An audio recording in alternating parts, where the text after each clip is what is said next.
अभी की जो सरकार है, जो सरकारी तंत्र है, कितना बदल गया। सरकार को भी जनता से कोई मतलब नहीं है, तंत्र को भी कोई मतलब नहीं है। जो अखिलेश यादव मुख्यमंत्री काल में जो काम कर गए थे, उसी का उद्घाटन और उसी का ओपनिंग कर रहे हैं। ये सरकार पूंजीपतियों की सरकार है। पीडब्ल्यूडी ये आंकड़ा जारी करता है कि हमने सड़कों का जाल बुना है उत्तर प्रदेश में। सब माननीय मुख्यमंत्री अखिलेश यादव की बनाई हुई है। बात तो ये है कि योगी जी जब से आए हैं, लॉ एंड ऑर्डर दुरुस्त हुआ है, भ्रष्टाचार नहीं है। आप किसी भी ऑफिस में जाइए, आप देखिए कितना भ्रष्टाचार है। के सर्वर ने पीसी करके कहा कि जो जनता के सेवा के लिए विभाग होना चाहिए वो बनिया विभाग हो गया है। उनके यहाँ तो लोगों से पूछिए कि क्या हाल है, उतना सड़ांध कोई विभाग नहीं। आपके विधायक थी, उन्होंने कहा लॉ एंड ऑर्डर बहुत अच्छा थी, एक को मिट्टी में मिला दिया गया और उनको पार्टी से निकाल दिया गया, पूजा पाल जी को। जो उनके पति जी थे राज्यपाल जी, वो बड़े इस तरह से थे। आरएसएस और भारतीय जनता पार्टी शुरू से ही मुसलमान की विरोधी है। सपा भाजपा के जितने भी मेंबर है, सबका क्रिमिनल रिकॉर्ड पेश कर दिया था। आज तो क्यों नहीं निकाला गया। भारत में सबसे ज्यादा गाय का मांस निर्यात करने वाला कौन है? भाजपा का, आरएसएस। सत्ता की कुर्सी क्यों दूर रह रही है? सपा परिवार में जो कोहराम मचा था सत्ता में रहते हुए, आपको क्या लगता है वही भारी पड़ा? उसका भी असर था। ऐसा क्यों हुआ कि दो लोग आमने सामने आ गए? भाजपा के साजिश थे। झगड़ा परिवार में अमर सिंह ने शुरू करवाया। जो IT से भाजपा के रोज बाद गाली देती है लोगों की, बड़े बड़े नेताओं को गाली देती है। अखिलेश जैसे आदमी की टूटी चोर आप क्यों नहीं मुकदमा होता?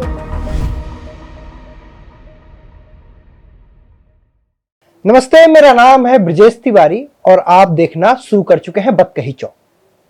बतकही चौक पे बतौर मेहमान हमने इस बार जिस शख्सियत को बुलाया वो समाजवादी पार्टी या समाजवादी विचारधारा के सबसे बड़े पैरोकार हैं। चंद्रशेखर के वो साथी हैं और मुलायम सिंह यादव के सहयोगी हैं। तो बहुत बहुत स्वागत है आपका। बहुत धन्यवाद आपको। राम गोविंद चौधरी, जो कई बार से आप विधायक हैं, पूर्व नेता प्रतिपक्ष है, तो ऐसे शख्सियत आज आपने हमें समय दिया, बहुत बहुत धन्यवाद आपका। आपका भी बहुत आभार। आपने सवाल वहीं से शुरू करते हैं, चूंकि आप कई बार के विधायक हैं, कई सरकारें आपने देखी। अब बदलते बदलते 2022 से सरकार चल रही है, मतलब इस समय की जो विधानसभा चल रही है, अभी की जो सरकार है, जो सरकारी तंत्र है, कितना बदल गया? कोई तुलना नहीं है। न सरकार में कोई तुलना है, न तंत्र में। सरकार को भी जनता से कोई मतलब नहीं है, तंत्र को भी कोई मतलब नहीं है। सरकार केवल असत्य बोलती है और तंत्र भी केवल असत्य बोलना है। होर्डिंग, टीवी चैनल, अखबार के माध्यम से ही केवल विकास और प्रदेश की उन्नति है। आप लोग भी, आपके लोग गांव में जाते हैं, हर जगह आप लोगों के लोग हैं। गांव में, प्रदेश में, जिले में कोई विकास का काम सरकार नहीं कर रही है। आज तक जो अखिलेश यादव मुख्यमंत्री काल में जो काम कर गए थे, उसी का उद्घाटन और उसी का ओपनिंग कर रहे हैं। इतने पुल बन गए, इतने ये हो गए, क्यों? असत्य। माननीय मुख्यमंत्री जी अखिलेश यादव जी बलिया में एक गंगा जी पर बड़ा पुल दिया। बैराज पे बलिया गंगा जी में 2 पुल सरजू नदी, घाघरा नदी में दिया। एक मेरे क्षेत्र में, एक सिकंदरपुर क्षेत्र में। हम दोनों की जो पुल जितना बने 17 तक, आज तक उसमें एक पाया आगे नहीं बढ़ सका। 2000 यानी वही पे विकास रुक गया। हाँ, वैसे उठे के वैसे। हमने पॉलिटेक्निक बनवाया, उसको इन्होंने परवरिया हाथ में दे दिया। हमने सरकारी ITI बनवाया, उसको प्राइवेट में दे दिया। जो सरकारी चीज है जिसमें फीस कम लगती, पढ़ाई अच्छी लगती, इन्होंने बड़े बड़े व्यापारियों को हाथ में बेच दिया, केवल मेरे ही क्षेत्र में नहीं, प्रदेश में भी और पूरा देश में भी। अब लेकिन अभी हाल ही में रात भर सत्र चला है और चर्चा विकास पे की गई है। विकास करने से होता है, चर्चा से नहीं होता। जब भी विधानसभा चलती है, चाहे सत्ता पक्ष के माननीय विधायक हो, चाहे विपक्ष के माननीय विधायक हो, सभी लोग अपने क्षेत्र की समस्याएं आज 4 बरस 3 बरस से कह रहे हैं, 10-11 बरस से कह रहे हैं। तो जितने अपने क्षेत्र की समस्या किए हैं, कहे हैं, भाषण दिए हैं, या प्रश्न में दिए हैं, या 300 में दिए हैं, या 56 में दिए हैं, या 51 में दिए हैं, उस पर कोई काम हुआ का? तो जब उनके कही हुई बातों का विकास आज तक नहीं हुआ, तो चुनाव के लिए नौटंकी था और कुछ नहीं। अभी तो कोई चुनाव भी नहीं है। चुनाव 27 को आने वाला है, पंचायत चुनाव आने वाला है।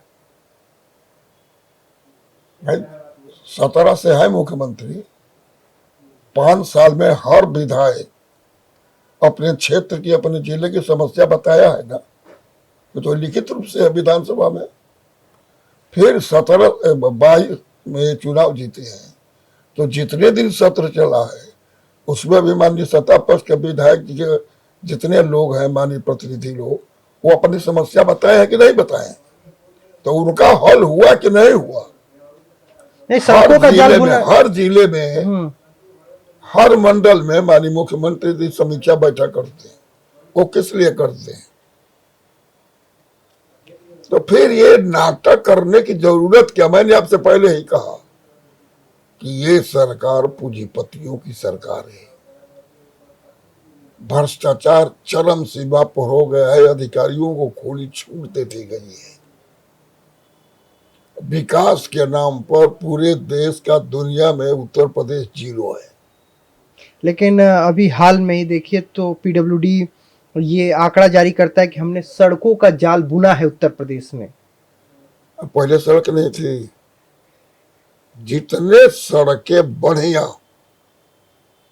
चाहे देहात की हो, जिले की हो, लखनऊ की हो, सब माननीय मुख्यमंत्री अखिलेश यादव की बनाई हुई है।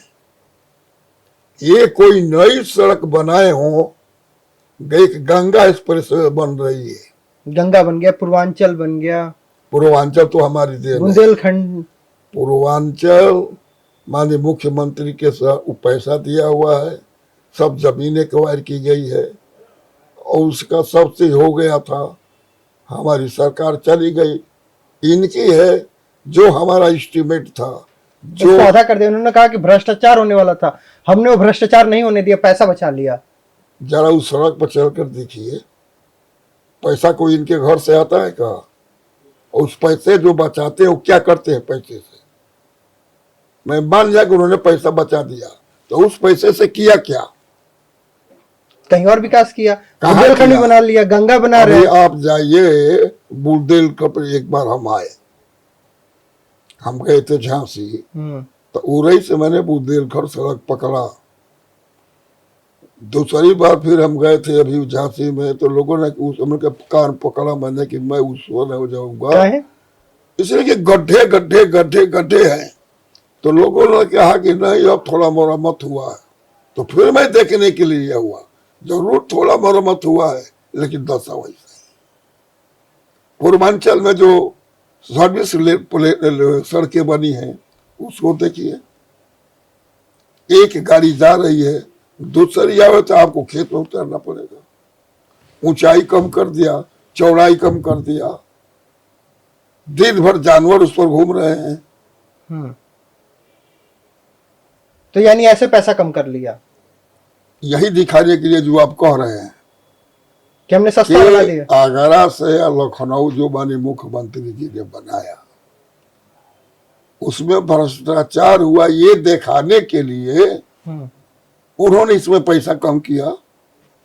और मैं आपसे निवेदन करता हूं कि जितने भी इस देश में एक्सप्रेसवे बने हैं, उस पर आप गाड़ी लेकर के जाइए और लखनऊ से आगरा तक जाइए, आप खुद बताइए कि कौन ठीक सड़क है। खुद अवलोकन करें। जो सरकार आई भाजपा की, इनके मंत्री लोग फावड़ा लेके दौड़े कोड़ने के लिए आगरा एक्सप्रेस को। क्या मिला? गोमती को बड़ी सुंदर बना रहे थे माननीय अध्यक्ष जी, भ्रष्टाचार के नाम पर रोक दी। इन्होंने कहा कि यह बनाया नहीं, तो आप अगर रोक दिए तो आप ईमानदारी से उसको बना दिए होते। आपसे मैं कहता हूं, आपके लोग हर जगह में है, आप किसी भी ऑफिस में जाइए, आप देखिए कितना भ्रष्टाचार है। लेकिन बात तो ये है कि योगी जी जब से आए हैं लॉ एंड ऑर्डर दुरुस्त हुआ है, भ्रष्टाचार नहीं है, लोग इन्वेस्टमेंट आके कर, इन्वेस्टमेंट सबमिट हो रहा है।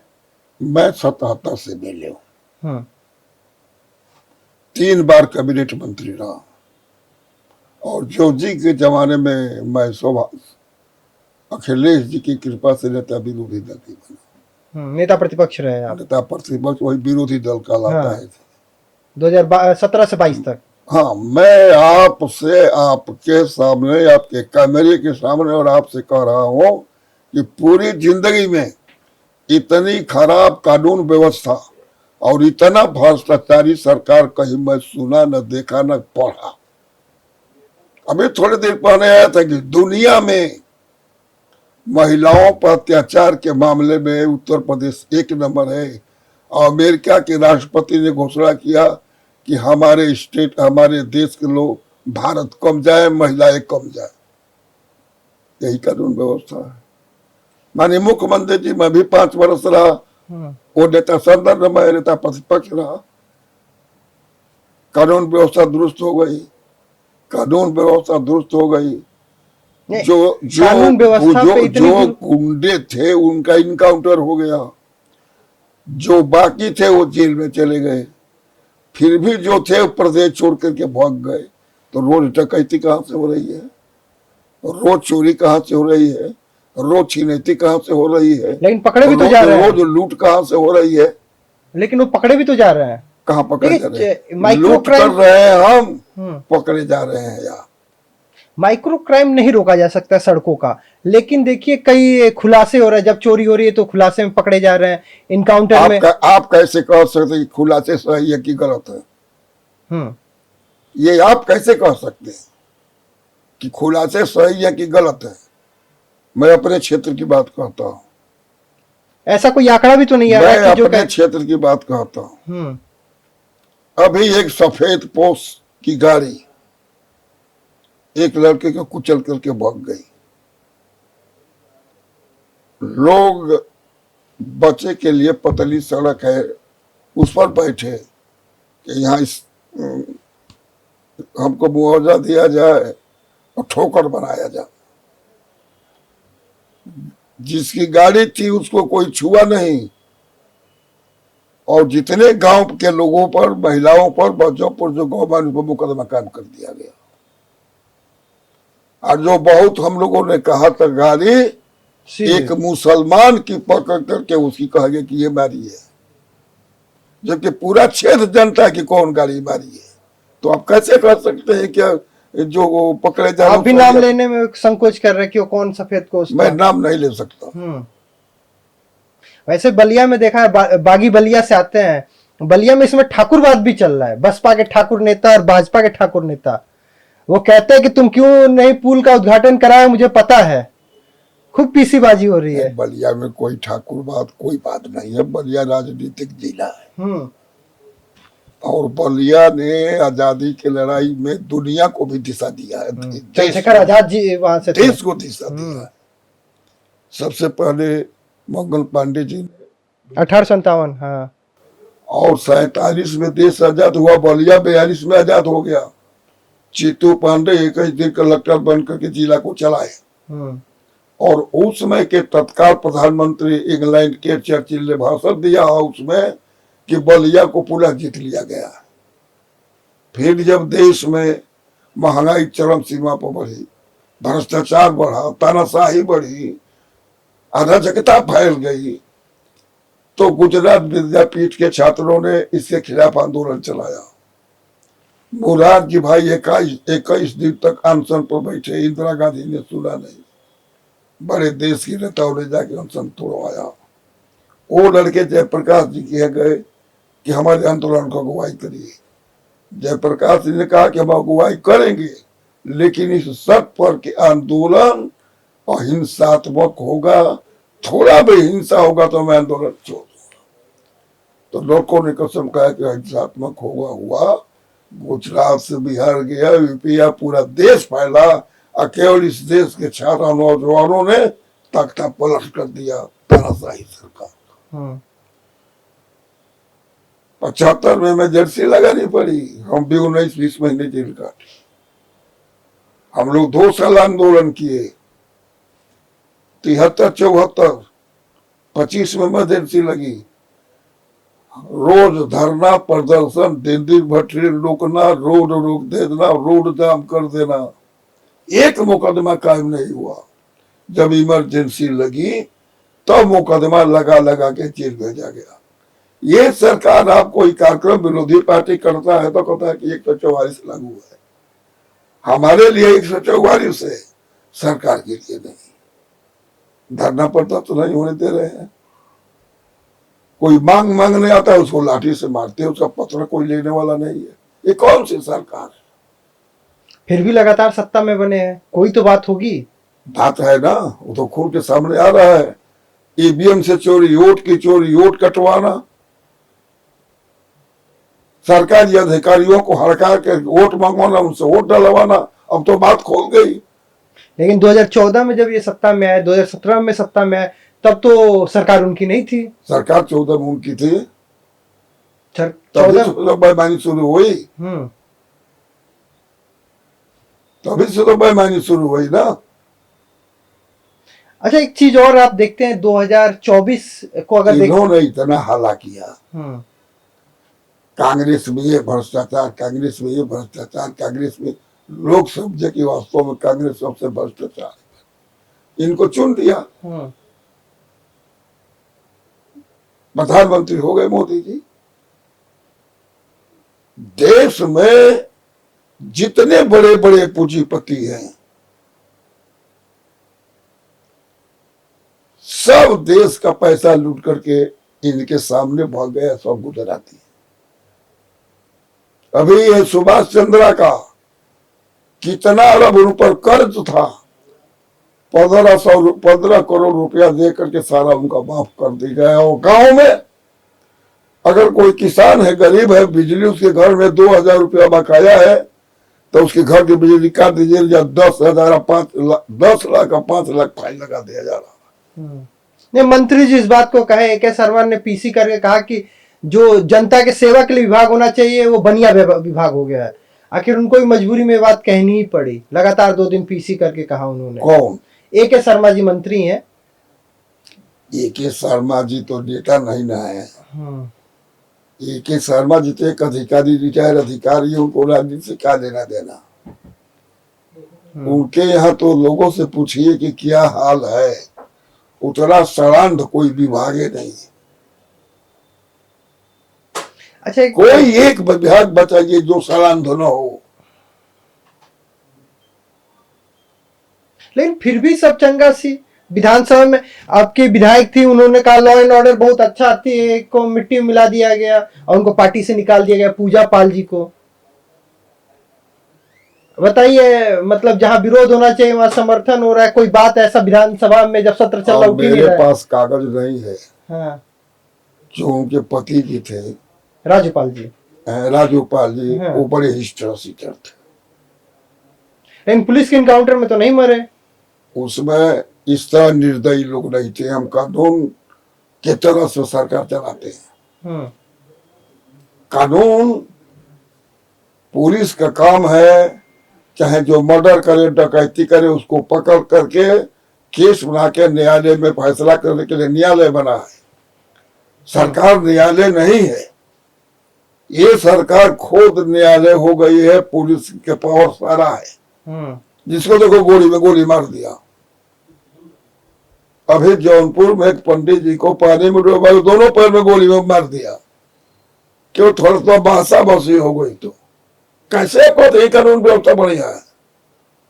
आप ही विधायक ने तारीफ प्रदेश किया, विकलांग हो गया है। तो वो तो आप ही विधायक थे जिन्होंने तारीफ किया, कौन? पूजा पाल जी। पूजा पाल जी की, पूजा पाल जी के पति भी गैंगस्टर थे और तीक के ही गोल के थे।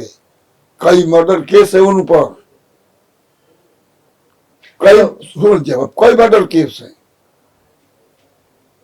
दोनों लोग साथ थे, बंटवारे के मामले में झगड़ा हो गया, मर्डर हो गया। पूजा पाल उपचुनाव लड़ी, क्यों हार गई? क्यों हार गई? उनके पति मरे तो उसके बाद उपचुनाव चुनाव लड़ी, हार गई। मैं ही प्रभारी था उस चुनाव को, समाजवादी पार्टी का। आते कब है, जीत गया। तो चूंकि मुख्यमंत्री और उनका मठ आरएसएस और भारतीय जनता पार्टी शुरू से ही मुसलमान की विरोधी है। अतीक से, मुख्तार अंसारी से, बड़े बड़े अपराधी आप रिकॉर्ड खोल लीजिए, थानों से रिपोर्ट मंगवा लीजिए, सुरक्षा मिली है, घूम रहे। केवल मुसलमान अपराधी हैं, केवल यादव अपराधी हैं। उनको क्यों सुरक्षा दी गई है? उनका इनकाउंटर क्यों नहीं हो रहा है? उनके घर क्यों नहीं ढाए जा रहे हैं? इतना बेईमान पक्षपाती सरकार न कभी आई होगी, और आगे तो अब जनता के हाथ में। उसी सवाल पे आता हूं कि 2024 में 2012 के मुकाबले 2024 में सपा मजबूत हुई है, अखिलेश जी मजबूत हुए, लेकिन अभी भी वो गुट्टी सिट नहीं हो पा रही है, वो खेल बन नहीं पा रहा जिससे सत्ता के शीर्ष कुर्सी पे काबिज हो। कहाँ कमी रह जा रही है? एक बात पहले उसको पूरा होने दे दीजिए, जो पूजा पाल की बात। अच्छा, ठीक है, ठीक है। फिर वही पूजा पाल अतीक के जीते रहते, मुख्यमंत्री जी ने उनको टिकट दिया, और अतीक एक विश्वविद्यालय है क्रिश्चियन लोगों का, किसी काम को लेकर पूरा हथियार से ले जाके धमकाए, मारे, पीटे। अध्यक्ष जी ने उनको निकाल दिया, तो उनके मंच पर चढ़े ढकेल के गिरवा दिया। आतंकवादी बदमाशों के विरोध में अखिलेश है कि मुख्यमंत्री है, मुख्यमंत्री अपराधियों के संरक्षक हैं। डीपी यादव पर थोड़ा सा बदनामी थी, अखिलेश यादव ने शामिल नहीं किया। हम भी थे विधानसभा में जब नेता प्रतिपक्ष, अखिलेश यादव जी जब थे वो भी विधानसभा में नेता प्रतिपक्ष। मैंने भी 2 बार मांगा कि पूरे विधानसभा में और लोकसभा में सपा भाजपा के जितने भी मेंबर है सबका क्रिमिनल रिकॉर्ड निकाल के पेश कर दिया जाए। आज तक क्यों नहीं निकाला गया? आपका कहने का मतलब है सपा से ज्यादा बीजेपी में है माफिया। सपा में गुंडा कोई है ही नहीं है, लेकिन बीजेपी तो कहते हैं बीजेपी गुंडों की पार्टी है ही है, देश की आजादी की विरोधी है। जब देश की लड़ाई हो रही थी आजादी की,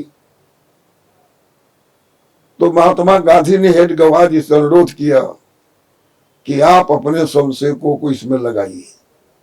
उन्होंने कि हमारी लड़ाई देश के बाहरी दुश्मनों से नहीं है, हमारी लड़ाई देश के अंदर के दुश्मनों से है, माने मुसलमानों से। आरएसएस की नींव ही है मुसलमान विरोधी, पिछड़ा विरोधी, दलित विरोधी, और उसी पर काम भाजपा करती है। तो यानी अभी जिस हिसाब से आप आंकड़ा मांग रहे थे, तो आपको कहीं ना कहीं ये अंदेशा था कि बीजेपी में ज्यादा माफिया हैं, ज्यादा बदमाश हैं, लेकिन बीजेपी वाले वही कहते हैं कि सपा गुंडों की पार्टी है। अच्छा, हम मुंह से कहते हैं, जैसे कोई तो आप भी तो मुंह से कोई चोर हो और दूसरे कहे कि चोर है। नहीं, मैं तो कह रहा हूं गनवाइए, अपना से गनवाइए, नहीं कि सपा में कौन गुंडा है। आपसे मैं कह रहा हूं गनवाइए।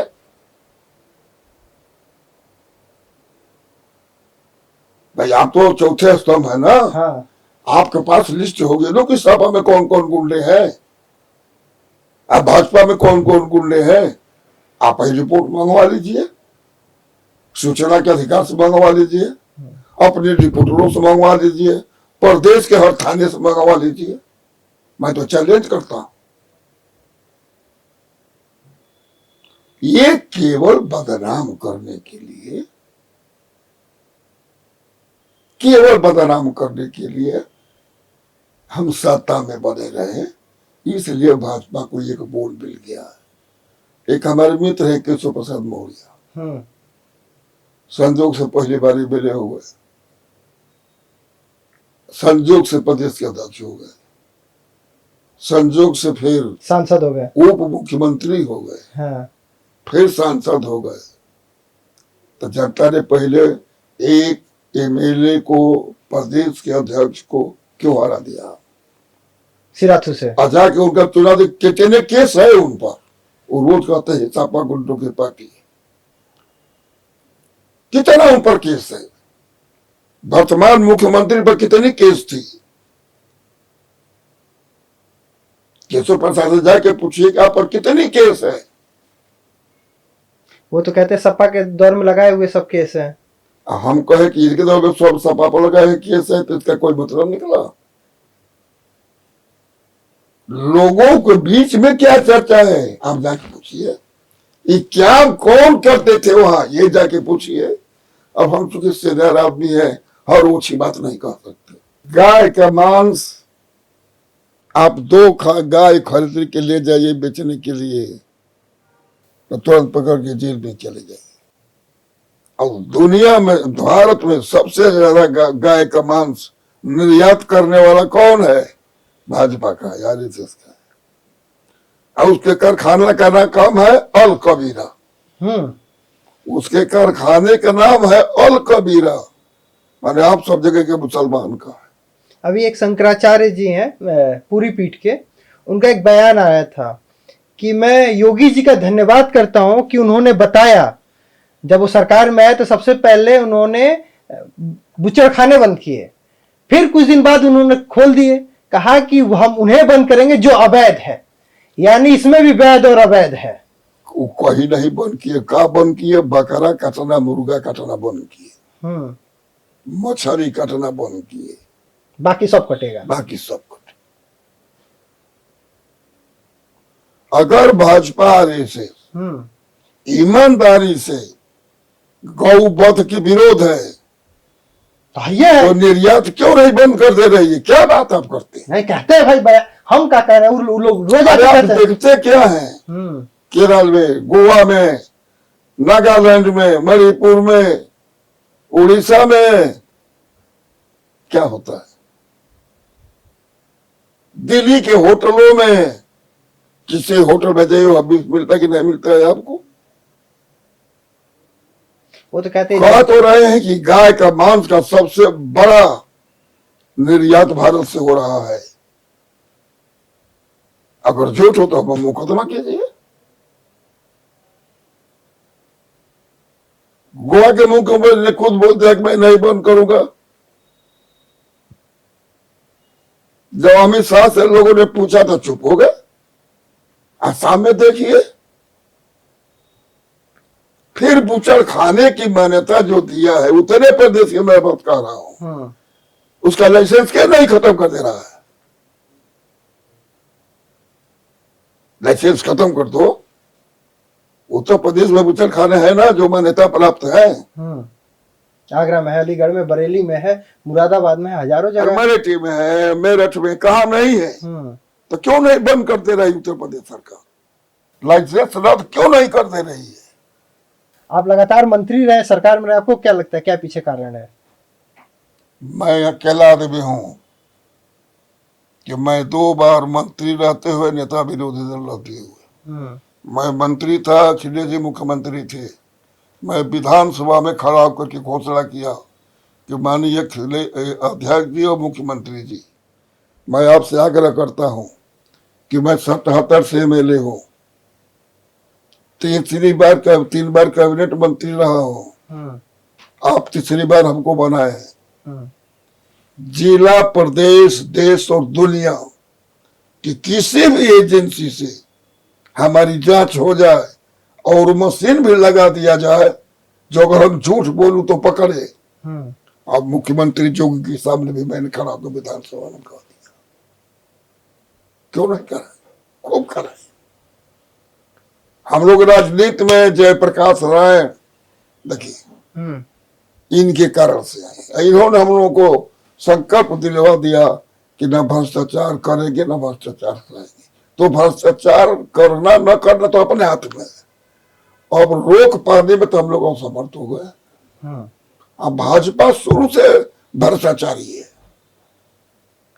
वो कहते हैं हमारे ऊपर कोई आरोप नहीं है, कोई हमने स्कैम नहीं किया, इसीलिए हम लगा हमें जनता चुनती है। भाई आप बाबा पूछ रहे हो, मैं एक ही बात कह रहा हूं कि गाय के मांस के खिलाफ है तो उत्तर प्रदेश के मुख्यमंत्री है, जितने लाइसेंस से क्यों नहीं खत्म कर दे रहे?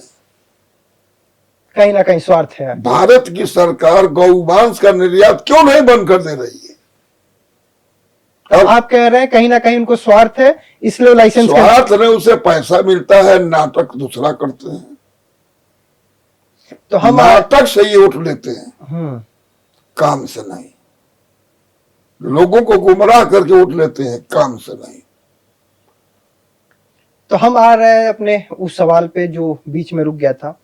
सपा 2012 के मुकाबले 2024 में ज्यादा मजबूत हुई है, नंबर बढ़े हैं, लोगों का प्यार। सपा 22 के चुनाव में अब थे इस प्रदेश में, 2012 नहीं 22 के चुनाव में, 22 विधानसभा चुनाव, हाँ अब थे ना यहाँ। हाँ, प्रेस, चैनल, हर आदमी हम लोगों से कहता था कि आप लोगों की सरकार आ रही है। तो फिर आखिरी में क्या हुआ कि वह हुआ जो इसमें हो रहा है देश में आंदोलन। अब तो बिल्कुल पटरा खोले गया ना, केवल बेईमानी से जीते हैं। बेईमान चुनाव अधिकारी अपने पक्ष के चुनाव अधिकारियों को लेकर रखते हैं। नहीं ऐसा ही था। अब सुन मेरा सूरज उदाहरण, झारखंड में चुनाव हार गए। आप सुनिए, मेरे क्षेत्र में एक पोलिंग है बांसडी में, जिसमें 85% यादव है। हमारा कोई विरोधी नहीं, 85 का 90 मान लीजिए। 10% में कुछ मछुआरे लोग हैं, कुछ पटेल है, कुछ ये। हमेशा वहां हमको 90% वोट मिला है। पिछले में हमको 0 मिला था। और केतकी सिंह जी चुनाव जीत गई, कोई वोटे नहीं हमको दिया। और लोग कह रहे हैं कि चलिए अब लोग कहा जहां कसम खाया कि हम लोग वोट दिए साइकिल पर। अब भी आप लोग अगर नहीं मानेंगे तो ये देश डूब जाएगा। अब मैं आग्रह करता हूं कि आप लोग पहले ओरिजिनलिटी पर आइए। जब तक आप लोग ओरिजिनलिटी पर नहीं आएंगे, इस देश को कोई बचा नहीं सकता है। लोकतंत्र को नहीं बचाएगा, संविधान को नहीं बचाएगा, देश बर्बाद हो जाएगा। एक सवाल नहीं, मतलब वैसे ही मैं आपके साथ चर्चा कर रहा हूँ। सुप्रीम कोर्ट ने आदेश दिया कि जो आवारे कुत्ते हैं उन्हें शेल्टर होम में भेज दिया जाए। और सुप्रीम कोर्ट ने आदेश दिया कि दिल्ली में जितने आवारे कुत्ते हैं, जो कुत्ते हैं, उन्हें शेल्टर होम में भेज दिया जाए। ये अटैक कर रहे हैं रोज। इसके लिए रोज कैंडल मार्च निकलने लगा दिल्ली में। राहुल गांधी ने इस आंकड़े दिए, बिहार का आंकड़ा दिया, कल चुनाव आयोग ने पीसी किया। इतना बड़ा मुद्दा है, लेकिन एक जगह भी कोई युवा, कोई सामाजिक संगठन अभी तक आके विरोध प्रदर्शन या कोई बात अभी तक किसी ने नहीं रखा है। पहले सुनिए, अगर आपके बाबा होंगे, बूढ़े होंगे, या आपके बाप होंगे 60-70 वर्ष के होंगे, तो उनसे पूछिएगा। पहले हर आदमी घर में जब खाना खाता था तो बाहर हाथ धोने जाता था। हर आदमी खाने के अंत में इतना, चाहे रोटी का टुकड़ा हो चाहे चावल हो, जब जाता था बाहर हाथ तो बोलता था, खिलाता था, कुतिया के खाते थे। आज कोई खाने के लिए दे रहा है क्या? आज तो सबके घर में बीच ने उसी में हाथ धो ले रहे हैं। कुत्ता जानवर इतना भूखा मरना तो किसी के पास नहीं, कोई खिला ही नहीं रहा। और सुप्रीम कोर्ट, हाई कोर्ट का आदेश उत्तर प्रदेश की सरकार या केंद्र सरकार मान रही है का? हम लोग वहां कितने थानेदार कहते हैं, ऐसे रोज डराते रहते फेंक देते। अब आवश्यकता है कि इस देश में कोर्ट को भी अपनी पुलिस दी जाए, मतलब जो आदेश हो इसे इम्प्लीमेंट करा सके। इम्प्लीमेंट उनकी पुलिस करावे। यानी इस पुलिस पर विश्वास नहीं है? कतई नहीं है, हमको ही नहीं है। सुप्रीम कोर्ट के, हाई कोर्ट के कई आदेश को हम लोगों ने अधिकारियों से दिखलाया है। ऐसे रोज आदेश आते हैं, मतलब न्यायालय के आदेश का कोई महत्व नहीं है। हम लोग तो प्रैक्टिकल में देख रहे हैं साहब।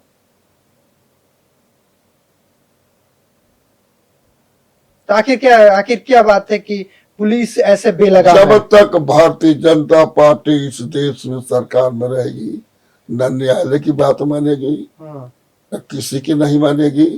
अभी न्यायालय थोड़ा स्वच्छ है, उसके तरफ भी दबाव बनाने का प्रयास हो रहा है। उस पर भी हर लोकतांत्रिक संस्थाएं अपनी हो गई हैं, चाहे चुनाव आयोग हो, ईडी हो, सीबीआई हो, सारे तो उन्हीं के हाथ में है।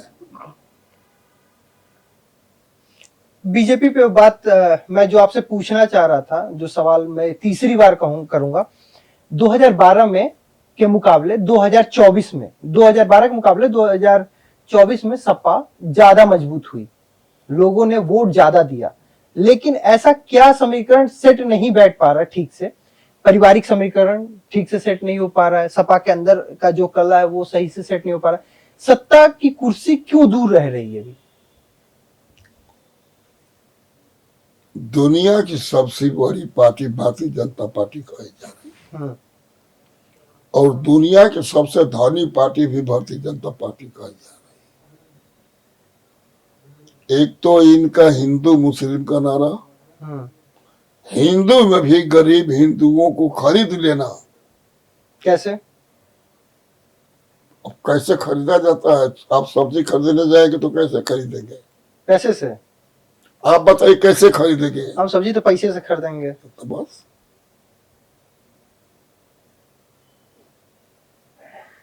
जातिवाद, हिंदूवाद, मुसलमानवाद, पिछड़ों दलितों को बांट देना, झूठ बोलना। तो पहले क्यों नहीं भाजपा की सरकार इतना आती थी? अटल बिहारी झूठ नहीं बोलते थे, आडवाणी झूठ नहीं बोलते थे, जोशी जी झूठ नहीं बोलते थे, कल्याण सिंह झूठ, मतलब मानव है, सब झूठ बोल थोड़ा बहुत बोल सकता है कि इस तरह से नहीं होता था। राजनाथ सिंह नहीं इस तरह से किए जब मुख्यमंत्री थे। तो प्रधानमंत्री अटल बिहारी क्यों नहीं लोगों ने उनको बेईमान कहा? उसमें क्यों देश के पूंजीपतियों को इतने आगे बढ़ाने का आरोप लगा? ये बिना पढ़े लिखे लोग प्रधानमंत्री हैं, अब बिना पढ़े लिखे लोग हमारे बाबा। उन्होंने एमए किया है, उन्होंने डीडीयू यूनिवर्सिटी दीनदयाल उपाध्याय विश्वविद्यालय से पढ़ाई की है।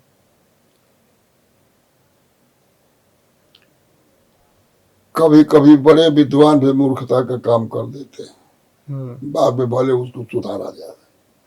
केवल डिग्री से नहीं होती। एक हल चलाने वाले आदमी के भी पास बहुत बड़ा शिक्षा के डिग्री लेने वाले से भी अधिक उसके पास बुद्धि होती है।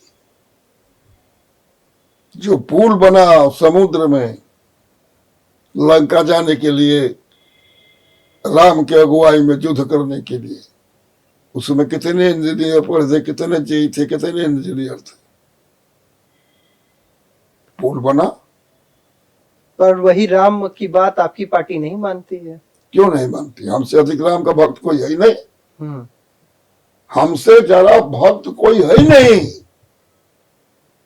वही अखिलेश यादव महाकाल जो महाराज हैं, उनकी स्थापना यादव राजा की हुई है, जीर्णोद्धार किया शंकराचार्य ने, जो उज्जैन वाले। हाँ, मैहर की भवानी कि यहाँ केवल पहले वहीर का दूध चढ़ता है, उसके बाद ही जल चढ़ता है, पूजा होता है।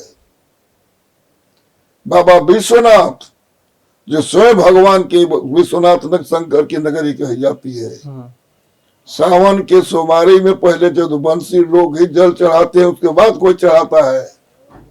बाबा बैजनाथ धाम जो रावण को लेके जा रहा था शिव जी से मांग करके अपने यहाँ रखने के लिए, एक यादवे को दिया, उन्होंने रख दिया। सबसे पहले वहां यादवे दूध चढ़ाता है, तब वहां पर पंडित जी बस सब लोग जल चढ़ाते हैं। यादव से बड़ा भक्त कौन है? यादव से ज्यादा वीर कौन है?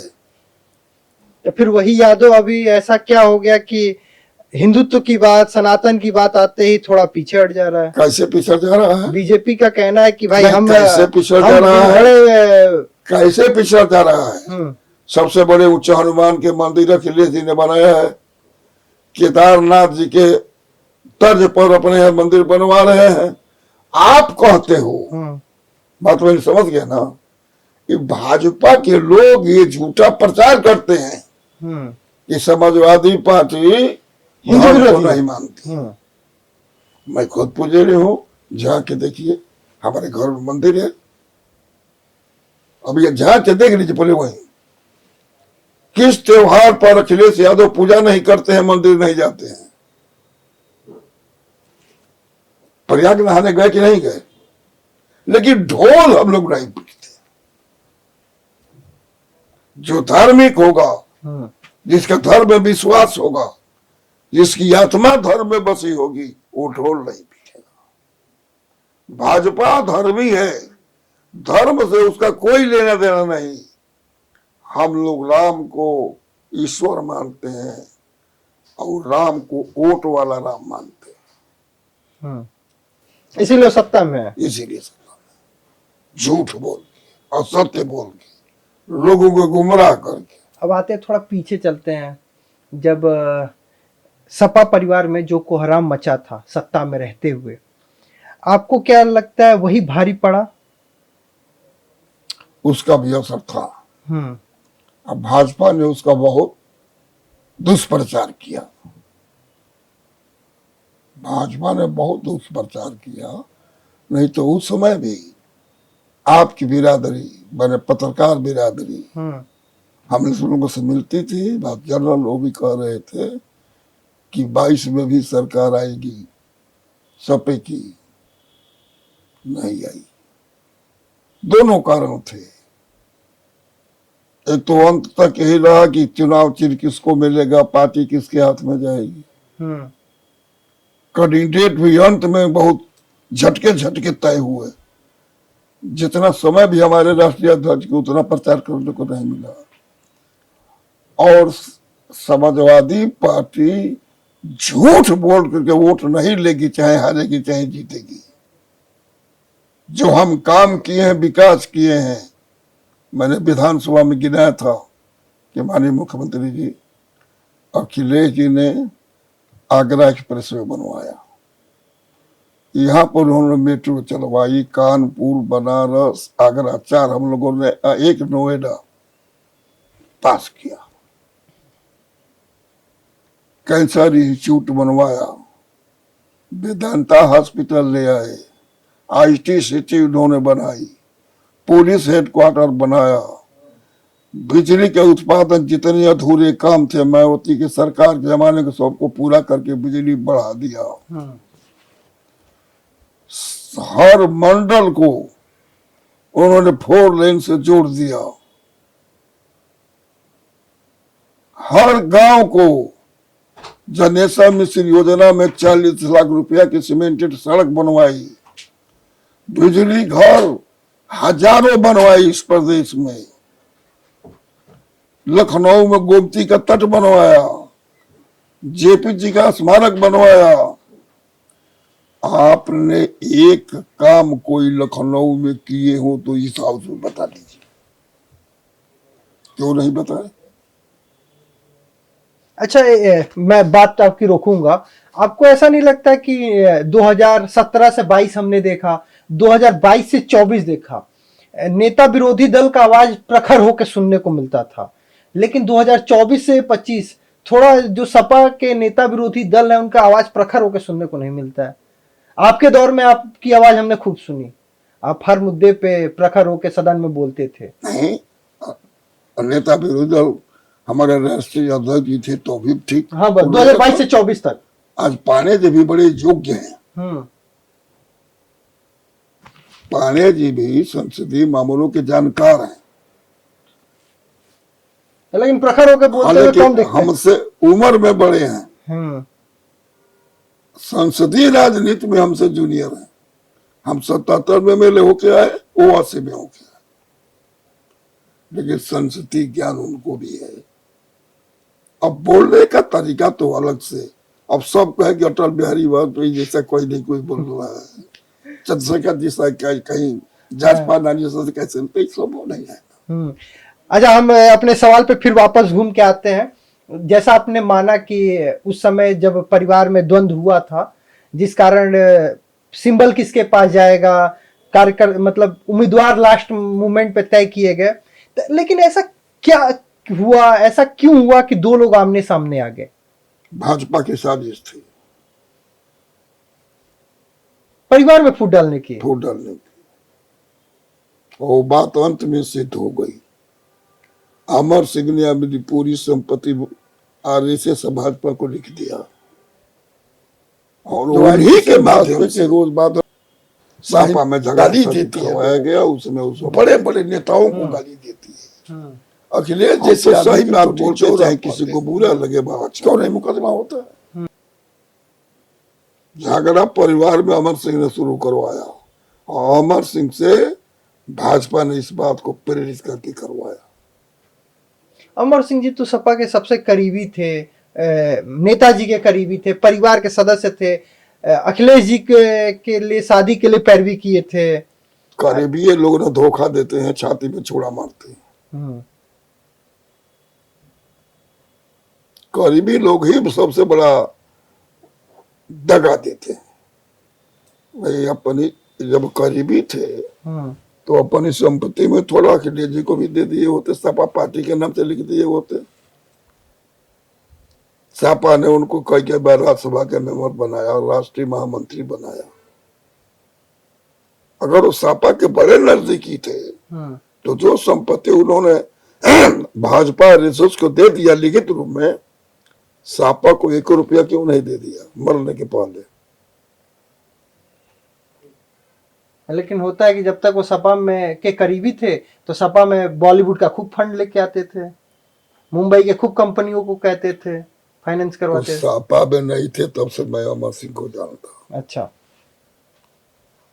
हम चंद्रशेखर जी के शिष्य, चंद्रशेखर जी का हमेशा उनके यहाँ आना जाना था। आप अभी इस बात को जानते हैं कि व्यापार में एक और व्यापार चलता है जिसका नाम है भोजपुरी में, तो उसका बड़ा गलत नाम हो जाता है, दलाली। लेकिन अंग्रेजी में लाइजनिंग। हर कंपनी अपनी लाइजनिंग अफसर को रखती है। तो ये बिरला के लाइजनिंग अफसर थे। हम बहुत नजदीक से उनको जानते हैं। इसके बावजूद उन्हें खुले मीटिंग में कहा था कि मैं अपनी जिंदगी में राम गोविंद चौधरी से ईमानदार आदमी नहीं देखा। जब राजा बनारस की मूर्ति का अनावरण करने गए थे विश्व पे भी थे। कहे कि एक ठेका था बहुत बड़ा, वो लोग चाहते थे कि उसका टेंडर न हो, ऐसे 2-3 महीना बढ़ाया जाए, मैंने कि हम ही कर नहीं कर सकते। बहुत सारे लालच इधर से उधर आए, मैंने कतई नहीं माना, टेंडर करवा दिया। लेकिन उसके बाद भी उनको कहना पड़ा खुला, हजारों की मीटिंग में, जहां सारे एमएलए थे, मंत्री थे, जनता थी, कि यहाँ दाल नहीं गलती है, कि यहाँ दाल नहीं गलती है। हाँ।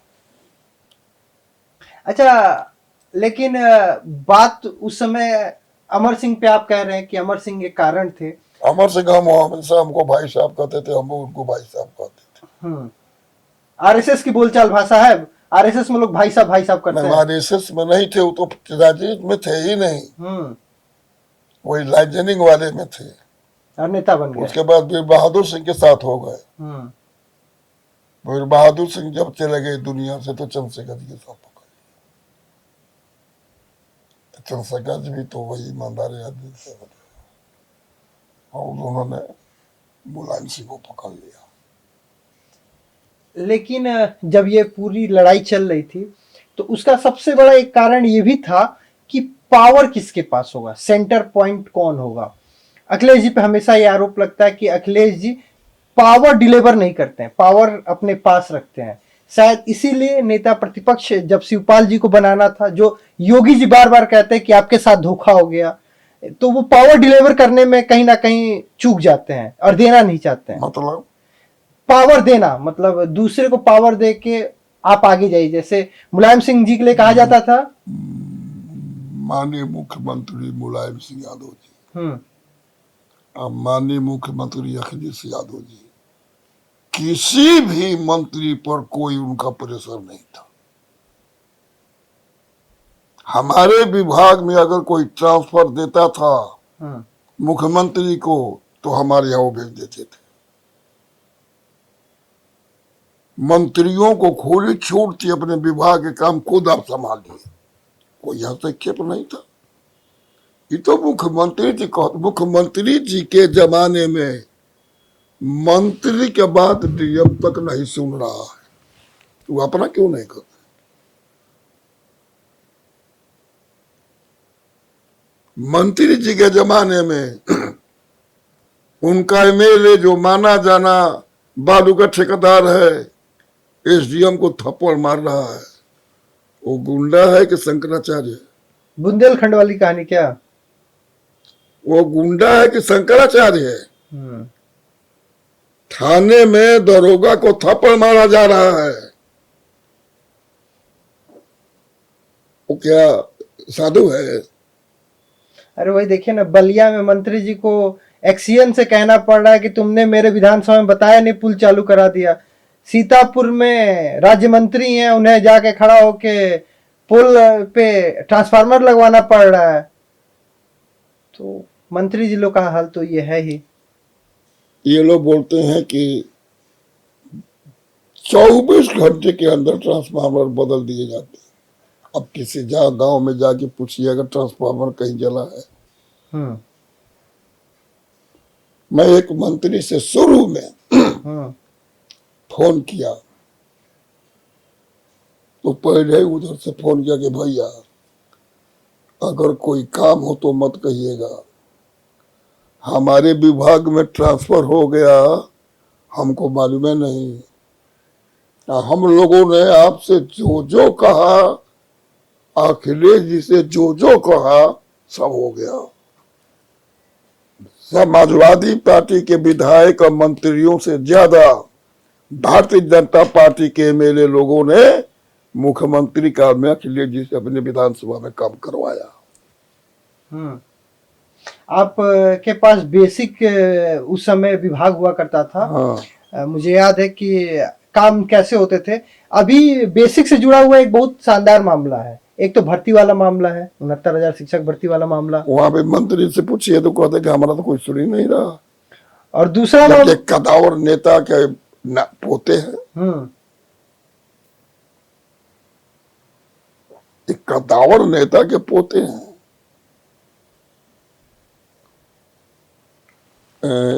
बेसिक शिक्षा अधिकारी नहीं सुनना है लोगों का किसी विभाग में। लेकिन स्कूल मर्ज होने की बात थी। अभी स्कूल में जब मर्जर होने का था कि स्कूल मर्ज कर दिया जाएगा, तो पोस्टर लगा था सपा कार्यालय पे, बंद करो पाठशाला, शुरू करो मधुशाला। फिर सपा कार्यकर्ताओं द्वारा पढ़ाने की बात हुई। एफआर अखिलेश जब पढ़ाना शुरू हुआ तो उन पे भी एफआईआर हुआ। इसलिए ना मूल थ्योरी आरएसएस किया है कि दलित पिछड़े ये लोग शिक्षा ग्रहण न कर सके।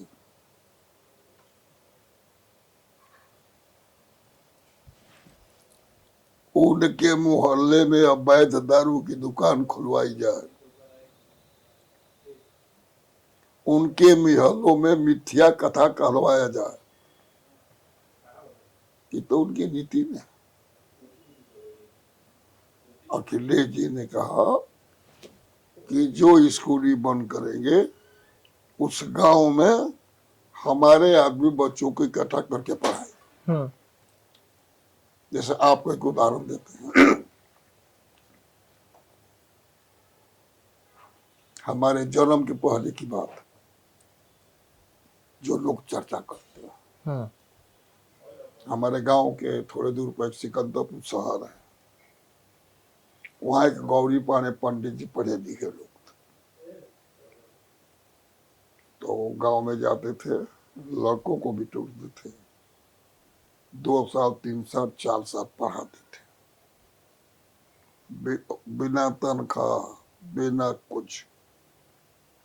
कोई कभी आटा पहुंचा दिया, कोई दही पहुंचा दिया।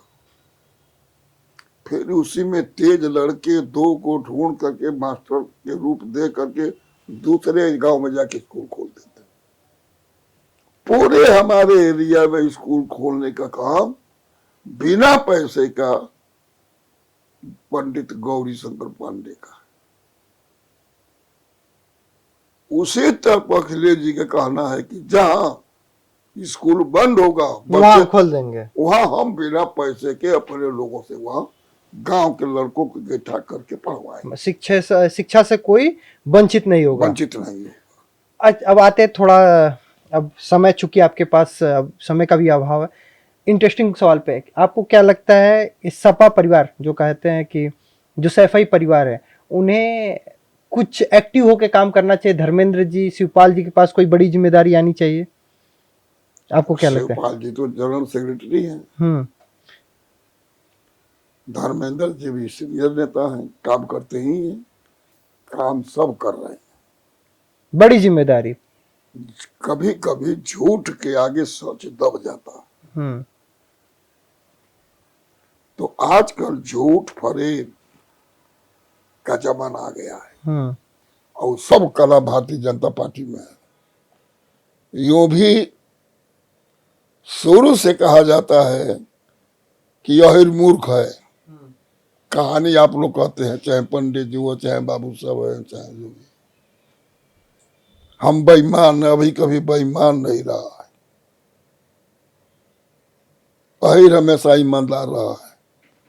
इसीलिए अंग्रेज के जमाने में सबसे प्रताड़ना किसी की हुई तो यादवों की हुई। ये बात सही है कि आजादी की लड़ाई में उत्तर प्रदेश में जात के हिसाब से देखा जाए तो सबसे ज्यादा ब्राह्मण लोग थे। उत्तर प्रदेश, मध्य प्रदेश, बिहार, जो बड़े ब्राह्मण परिवार था वो अगुवाई कर रहा था, जैसे मोतीलाल नेहरू, जवाहरलाल नेहरू। अरे आपके बलिया से दो लोग, शुक्ला परिवार मध्य प्रदेश में, झा परिवार बिहार में,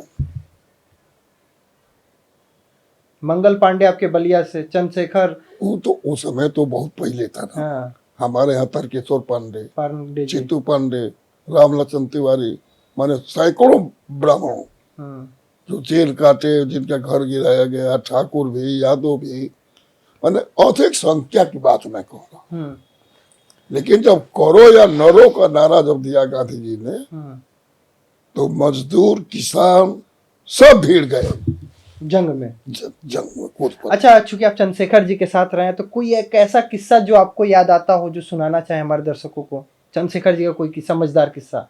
चंद्रशेखर जी पक्के समाजवादी थे,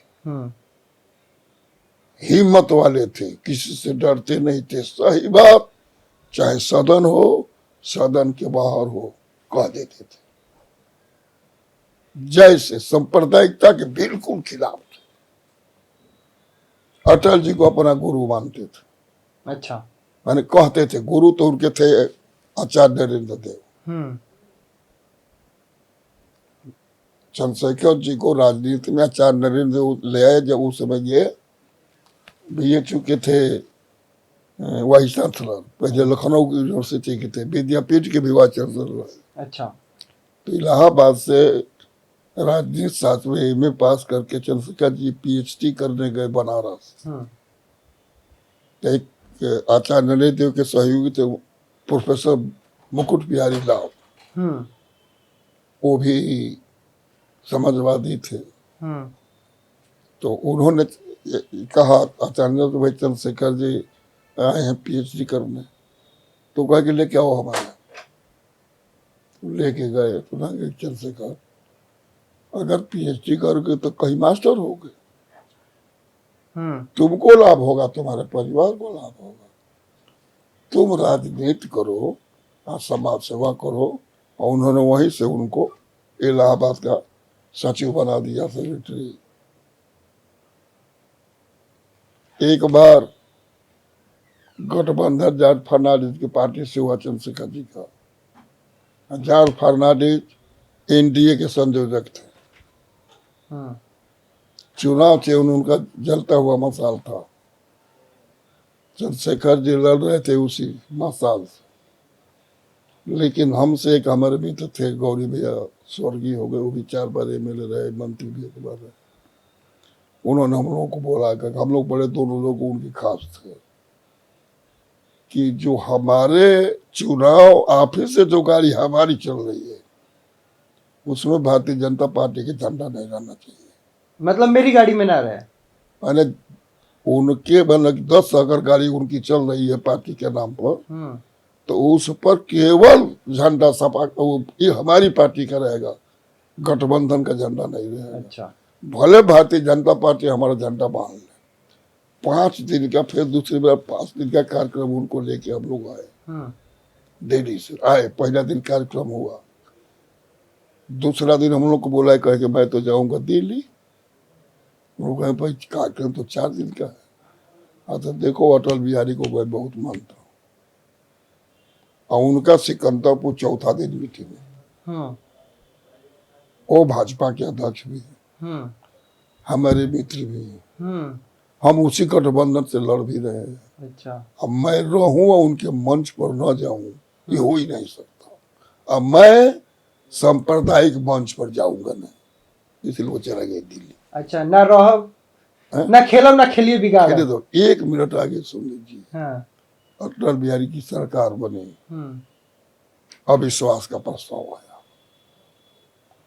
उस बार अध्यक्ष जी काफी भाषण दिए हाउस में, और कहा कि अटल जी जब आप जानते थे कि हमारा बहुमत नहीं है तो किसके कारण से आपने सरकार बना लिया।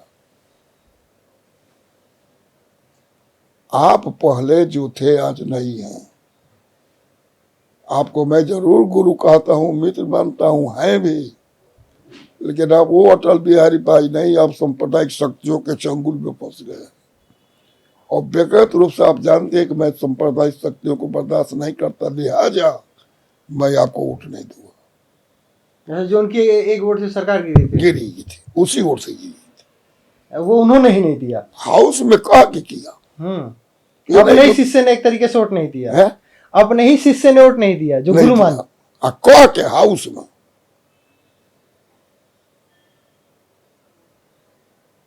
बिल्कुल सत्यवादी थे।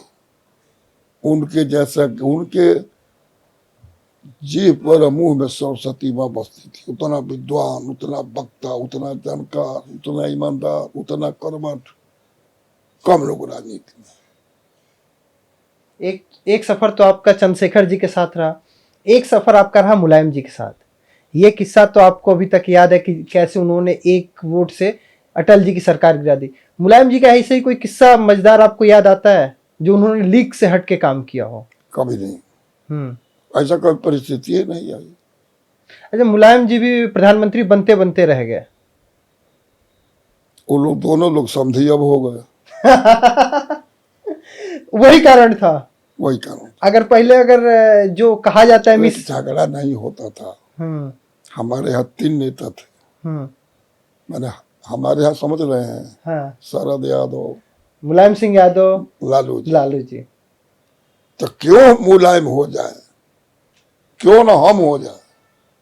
यानी यादव में 3 नेता बड़े थे। हाँ, और जो हो जाता प्रधानमंत्री वो सबसे बड़ा आगे हो जाता, इसीलिए टांग खींच दिया जाता था। यानी वो अखिलेश जी वाली शादी वाली कहानी बस कहानी है। कहानी है। कहते हैं कि अगर मीसा भारती से अगर शादी हो गया रहता, मीसा यादव जी से, तो अखिलेश जी मुलायम सिंह यादव प्रधानमंत्री बन जाते, हो गए रहते। सबका समर्थन था। बस लालू जी ने पहले वो भी किए थे, जब जान गए कि बन गए तब चलिए कुछ भाग्य भी होता है। हम तो पुजेरी आदमी हैं, हम भाग्य को मानते हैं। हर चीज हो रहे, कुछ भाग्य भी काम करता है। ये बात हमसे मुलायम सिंह जी ने एक बार कहा था कि चौधरी प्रधानमंत्री नहीं हुए, इसका बहुत मुझे कष्ट इसलिए नहीं है कि कुछ भाग्य भी बनाती है बिगाड़ती। बात सही है। भाग्य न है कि 100% रोज अखिलेश के खिलाफ बोलते हैं। राजनीति का कोखा गगन नहीं जानते। भाई सब भाजपा में बहुत नेता हैं, इसलिए वो बोलते हैं कि लोग कहेंगे कि अखिलेश क्या बोलते हैं, इनको जल्दी मुख्यमंत्री बनाओ। वो मुख्यमंत्री बनने के लिए एकदम बेचैन है। वो लेकिन है तो डिप्टी सीएम ना, मुख्यमंत्री तो बीजेपी की पसंद से योगी जी हैं ही, तो कैसे वो बन जाएंगे? तो वो अपने बनना चाहते हैं शुरू से। अच्छा, रोज अखिलेश के खिलाफ मुख्यमंत्री क्यों नहीं बोलते हैं, और मंत्री रोज क्यों नहीं अखिलेश के खिलाफ बोलता है? रोज रोज रोज बोलते हैं। अखिलेश जी भी तो नहीं है, अखिलेश जी भी तो कह देते स्टूल वाले। उनके बोलने से अखिलेश जी मजबूत हो रहे हैं। कहे कि जितना इसमें पिछड़ा दलित मुसलमान परेशान है, कानूनी रूप से, आर्थिक रूप से, सामाजिक रूप से, भाजपा के अत्याचार के रूप से, तो भाजपा का सफाया, अरे बहुत दिन तक किसी की थोड़े चलती है। 71 में इंदिरा गांधी 2/3 बहुमत से जीत के आई थी, और दूसरा चुनाव सुपरा साहब। घमंड बहुत दिनों तक नहीं चल रहे किसी को देता। अच्छा, अब चलते चलते कुछ एक इंटरेस्टिंग सवाल आपसे पूछते हैं। बीजेपी में आपका पसंदीदा नेता कौन है? हमारे हर पार्टी के लोगों से अच्छा संबंध है। चाहे वो भाजपा हो, चाहे लेकिन सबसे अच्छा कौन लगता है बीजेपी में, भाजपा में, सपा में? सब ठीक है, सब ठीक है, सब ठीक। लेकिन इन सब में सबसे ठीक कौन है? नहीं, सब ठीक है। नाम नहीं लेंगे? नहीं, सब ठीक है। हाँ, हमारा आज से नहीं, शुरू से, चाहे किसी पार्टी में कोई हो, हमारा संबंध किसी से आज से बिगड़ा ही नहीं, चाहे जिला में हो चाहे प्रदेश में। अच्छा, आप अगर सरकार में होते, भाजपा के लोग भी हमारी बड़ी प्रतिष्ठा करते हैं, आज भी करते हैं, हम भी करते हैं। अगर आप इस समय 2022 वाले विधानसभा में अगर आप मंत्री होते तो सबसे पहले कौन सी चीज दुरुस्त करते?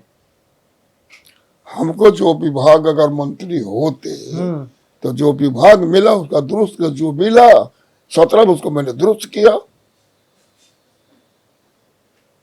तो जो अब तो विभाग जो मिलता अगर मंत्री अगर अभी आपको बेसिक बना दे, बेसिक मंत्री फिर से होते तो क्या करते सबसे पहला काम? मैंने शुरू किया था कि गरीब आदमी के दिमाग में ये बैठा कर, देखिए दास में 2 बातें शुरू कर गई शुरू में। इसीलिए चंद्रशेखर जी ने नई आर्थिक नीतियों का विरोध किया था। हर चीज लोगों के दिमाग में डाल दिया गया। सरकारी हॉस्पिटल में दवा ठीक नहीं मिलती है, सरकारी स्कूल में पढ़ाई ठीक नहीं होती, सरकारी दवाई की दुकान पर दवा ठीक नहीं मिलती, सरकारी राशन के दुकान पर अनाज ठीक नहीं मिलता।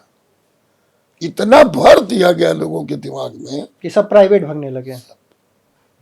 अच्छा, इनके पास तो मन है, अरे भाई गणेश जी को दूध पिला दिए, पूरा देश दुनिया में हो गया कि लोग दूध पी रहे हैं। झूठ फैलाने में इतना माहिर कोई नहीं है भाजपा।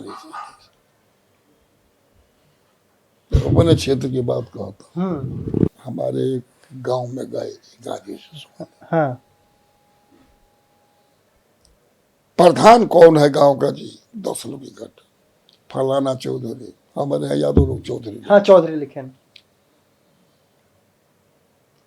प्रमुख कौन है? तो ये लड़का जो गया है हम्म। वही प्रमुख था, अशोक नाम है, अशोक चौधरी। तो बताओ, प्रधान वही, प्रमुख वही, एमएलए वही, तो तुम लोग का हो काहे वोट देते हो? यही सब प्रचार लोग का लिए किया जाता है। हाँ। ये कोई प्रचार है? यही आरएसएस वाला प्रचार करती है। अपनों के यहाँ हुआ देख ली,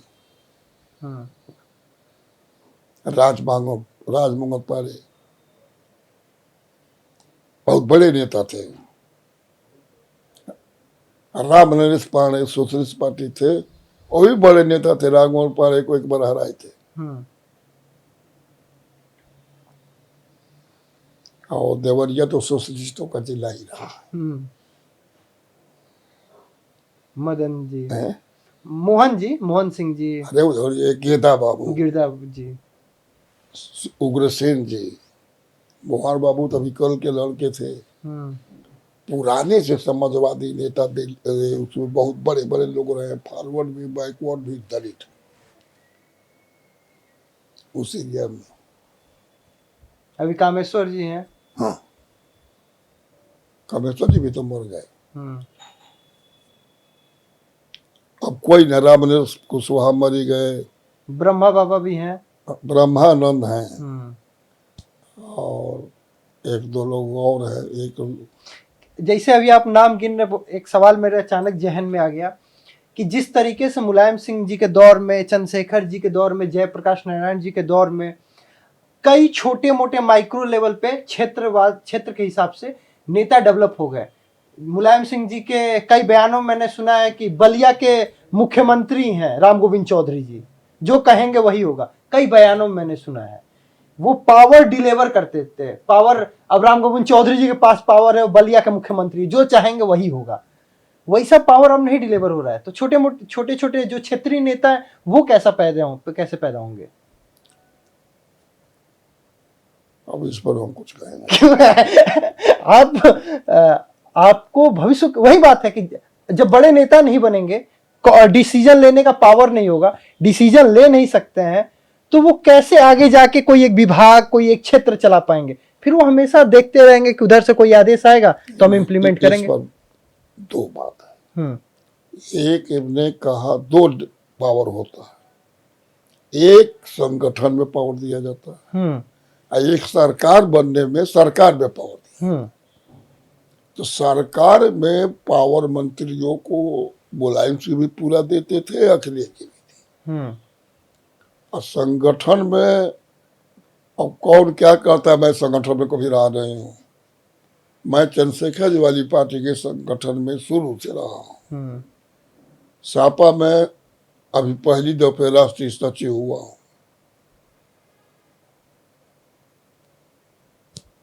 लेकिन अखिलेश जी भी कार्यकर्ताओं का बहुत सम्मान करते हैं, नेताओं का भी सम्मान करते हैं, बहुत सम्मान करते हैं नेता। और चंद्रशेखर जी का भविष्य बहुत उज्जवल है, आकर्षण है अखिलेश जी का। अच्छा बात जी कि 14 हारे, 17 हारे, 22 हारे, 22 हारे, ये 24 हारे।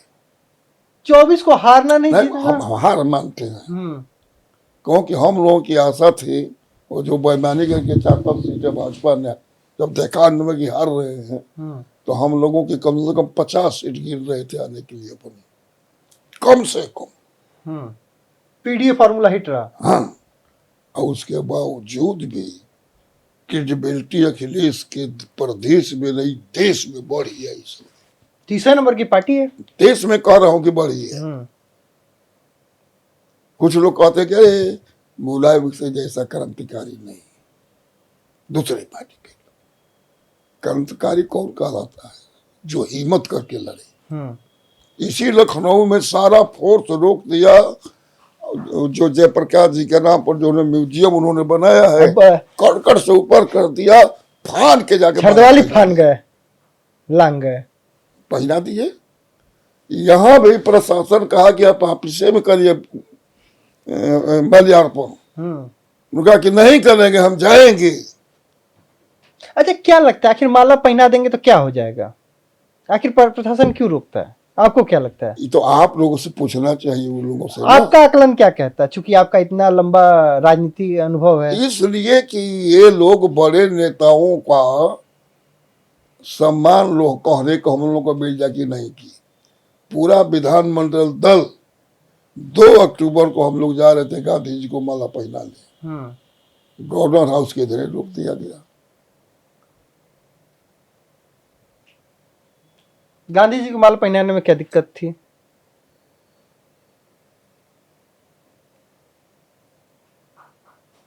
बलवान बुद्धिमान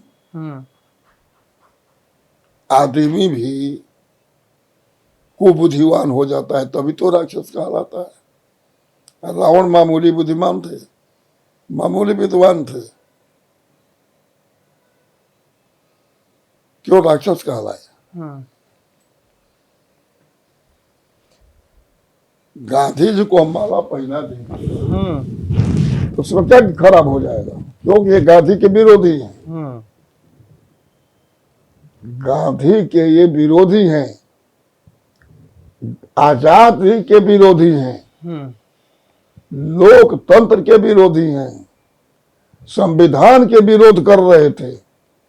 बंटवारे में सबसे पहले कांग्रेस सरकार थे, मुस्लिम लीग की और हिंदू महासभा की, सबसे पहले उसी में प्रस्ताव पास हुआ हिंदुस्तान और पाकिस्तान बंटवारे का। इतना कभी असत्य बोलने वाला पार्टी कोई है ही नहीं है। बंटवारे का भी नींव रखने वाले यही लोग हैं। कहते हैं कि नेहरू ने कर दिया, नेहरू ने, मुसलमान के लड़के हैं, हिंदू है ही नहीं, यही हिंदू की हत्या है। मोतीलाल नेहरू जेल में, जवाहरलाल नेहरू जेल में, जवाहरलाल की माँ जेल में, जवाहरलाल की 2 बहन जेल में। वो लोकतांत्रिक नहीं है। तो आखिर ये मैसेज देने में कैसे कामयाब हो जाते हैं? क्यों मैसेज सर्कुलेट हो जा रहा है नीचे तक? वही कर फुकवा, गुरु जी मंत्र देते हैं लोग ना। इसको उसमें मुख्य धारा में आप लोग हैं। अच्छा, मीडिया, आप लोग हैं। मीडिया, अरे कहिए, कोई बात नहीं। इसके अलावे आप लोग हैं। हाँ। मीडिया के अलावे ब्राह्मण लोग। अच्छा, ब्राह्मण लोग। आज भी समाज में ब्राह्मण लोगों की बड़ी मान्यता है। जो कहते हैं वो लोग मान लेते हैं, मानते, स्वीकारता ज्यादा है। हाँ। तो ब्राह्मण उधर उनके साथ क्यों है, आपको क्या लगता तो वो जाने। एक दिन मैं डिबेट देख रहा था, 2 आदमी थे, ये बहुगुणा जी की बेटी जो MP है और प्रमोद तिवारी। ये ब्राह्मण ब्राह्मण ब्राह्मण ब्राह्मण ब्राह्मण यही चल रहा था। तो कहा प्रमोद जी ने कि क्या उनका नाम है, अरे हमसे भी अच्छे संबंध हैं, बहुगुणा जी की लड़की जो MP हुई हैं, अरे यहाँ तो MLA भी थी पिछली बार ना, मंत्री विवाद में हुई थी, रीता बहुगुणा।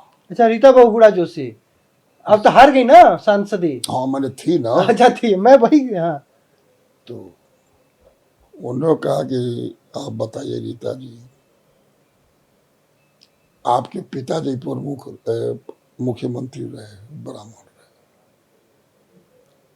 नारायण दत्त तिवारी भी उत्तराखंड के थे, वो भी मुख्यमंत्री रहे।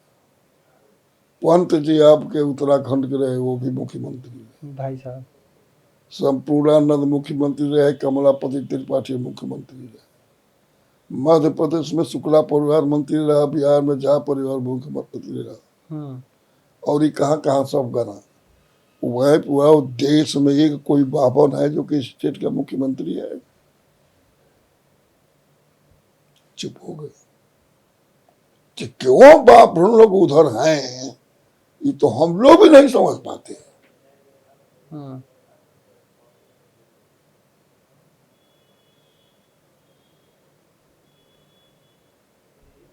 राज गुरु तो वो है, झूठे झूठों के पीछे पड़ गए। भाई कितना हो बड़ा राजा हो, अगर ब्राह्मण दरबार में जाता था तो पहले राजा कहता था कि दंडो तुम्हारा राजन की जय हो। तो आप समझिए कि क्यों उधर रहे हैं। क्यों जा रहे हैं।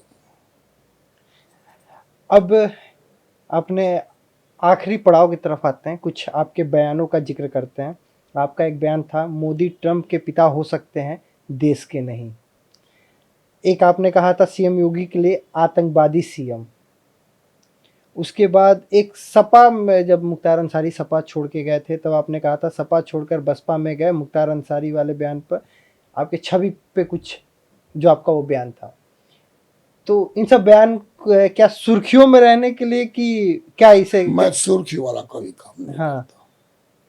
सुर्खी वाला लालच वाला काम करता तो अगर थोड़ा सा भाग देती साथ तो हमें मुख्यमंत्री हो गए। अच्छा, ट्रंप वाले बयान को आप कैसे देखते हैं आज के सिनेरियो में, क्योंकि ट्रैफिक पर जो टैरिफ है 50% लगा दिया है। ट्रंप मोदी जी एक ही विचारधारा के, ये भी धोखा देने वाले हैं, वो भी धोखा दे दिया। 50% टैरिफ अभी और करेगा, देखिए ना 22 की लड़ाई 62, ठीक है हम हार गए। पाकिस्तान से लड़ाई हुई 65, बांग्ला तोड़ के अलग कर दिए। कभी इंदिरा गांधी ने फौज की ड्रेस पहन करके सलामी ली। लड़ते हैं सैनिक। कारगिल की विजय हुई, अटल बिहारी मिलिट्री के प्रेसिडेंट पहन के सलामी ले रहे होल्डिंग में। अभी जो सिंदूर ऑपरेशन हुआ है तो उस सैनिक का कोई उसमें योगदान नहीं है। हर पेट्रोल पंप पर हर जगह इनका फोटो लगा करके सैनिक की टोपी ऐसे की हुई, सिंदूर ऑपरेशन विजय के लिए धन्यवाद। इस पर मुकदमा नहीं सुप्रीम कोर्ट में होना चाहिए। मिलिट्री का ड्रेस तुम कैसे पहन सकते हो? मिलिट्री का ड्रेस कोई प्राइवेट आदमी कैसे पहन सकता है? देश के प्रधानमंत्री हैं, जनरल नहीं ना है। देश का प्रधानमंत्री सेना का जनरल नहीं होता, राष्ट्रपति होता है तीनों का मालिक। तीनों सेना कमांडर। फिर तीनों उसमें होना चाहिए होल्डिंग में, तीनों सेना के सेनाध्यक्ष, तीनों विंग के। वो ऐसे सलामी करते, पीछे सैनिक रहते, आगे जनता दिखलाई जाती। हर काम का आप ले ले रहे हो उससे। कोई उद्घाटन किसी विभाग का कोई मंत्री करता है? मोदी जी करते हैं। सब मोदी जी करते हैं। यहाँ सब मुख्यमंत्री जी करते हैं। बिल्कुल तानाशाही देश में है और लेकिन अघोषित इमरजेंसी है देश में। विपक्ष न धरना कर सकता, न प्रदर्शन कर सकता, न अपनी मांग रख सकता। मोबाइल में कोई कुछ लिख दिया, चलो जेल। आप रोज गाली देते हो, कोई केस नहीं। अगर विपक्ष के आदमी कोई हम अपशब्द के पक्षधर नहीं है, लेकिन संजोग से लिख दिया तो क्यों वो है जो IT सेल भाजपा के रोज बाद गाली देती है लोगों की, बड़े बड़े नेताओं को गाली देती है। अखिलेश जैसे आदमी की टूटी चोर आप कहते हो, क्यों नहीं मुकदमा होता है? हुआ किसी पर? सपा IT सेल का अभी ब्रजेश पाठक जी पे जो लगातार चल रहा था, सोना का अच्छी जैसा शब्द इस्तेमाल करना, इसको आप कहाँ कैसे देखते हैं? क्या? जो ब्रजेश पाठक जी के साथ ट्विटर वॉर जो चल रहा था, इन सब बातों से मैं अलग हूँ।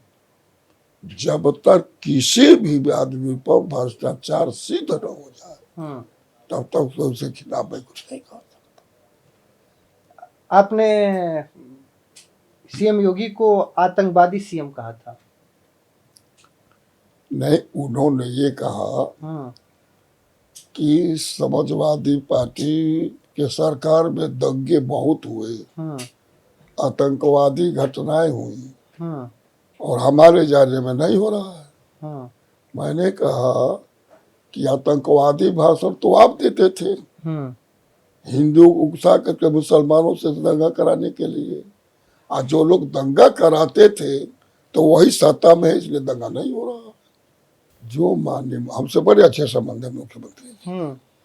दोनों लोग पूर्वांचल के। हाँ, आप गोरखपुर के, वो गोरखपुर के, आप बलिया के। मैंने हम अच्छे संबंध है हमारे, हम कभी मिले नहीं हैं। कोई हाउस में मिलते थे, नहीं तो नेता विरोधी दल के रहते कोई मीटिंग होती थी उसमें मिलते थे।